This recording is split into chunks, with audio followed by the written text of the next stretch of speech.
لو انت فاتح مشروع وحاسس انك بتخسر ومش بتحقق مكاسب، او لو بتفكر تفتح مشروع او محل جديد، فركز معايا بقى وتعالى اقول لك اهم النقط اللي محتاج تعرفها وتفهمها عشان تعرف تدير المشروع او المحل بتاعك بشكل كويس. بص، انا هضرب جميع النقط بمثال على محل لبيع منتج معين. اول نقطة، لازم تحدد بخصوص ادارة المحل، انت اللي هتقف وتبيع وتدير المحل ولا هتجيب حد هو اللي يديره؟ لان لو انت اللي هتقف في المحل فلازم تتعلم اساسيات البيع والشراء وفن التعامل مع العملاء. من الاخر كده لازم تكون بياع، ودي ليها صفات كتير قوي، منهم الضحكة والابتسامة المستمرة والمظهر والشكل الكويس والاسلوب الهادي والتعامل بصبر مع العملاء، واهمهم فهم المنتج وانك تعرف تشرحه بطريقه احترافيه وكويسه للعملاء. اما لو هتجيب حد مكانك هو اللي يقف في المحل، فلازم تختار حد يكون عنده خبره ويكون فيه كل المواصفات اللي قلنا عليها، لان 80% من تقبل الناس للمحل بتاعك بيكون عن طريق الشخص اللي واقف في المحل.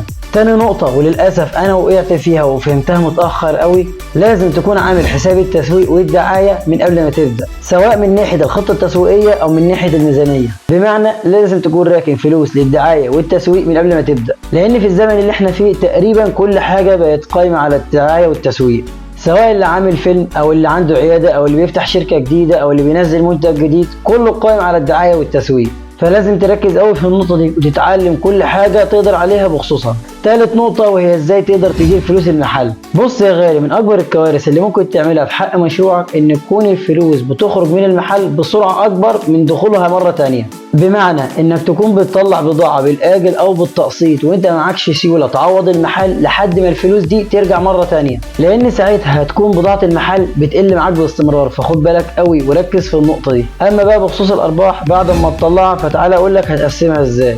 هتخلي جزء للمحل بحيث ان ده هيساعد المحل بتاعك انه يكبر، ويفضل ان الجزء ده يكون 25%، ولو عرفت تزوده يبقى احسن طبعا. والباقي هتطلع منه ايجارك وكهرباء والهالك والباقي ليك.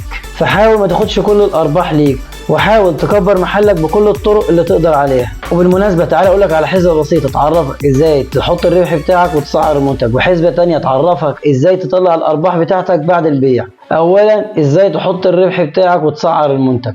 هتيجي على الآلة الحاسبة وتكتب سعر المنتج اللي انت اشتريت بيه زائد 30%. ده كده بخصوص التسعير.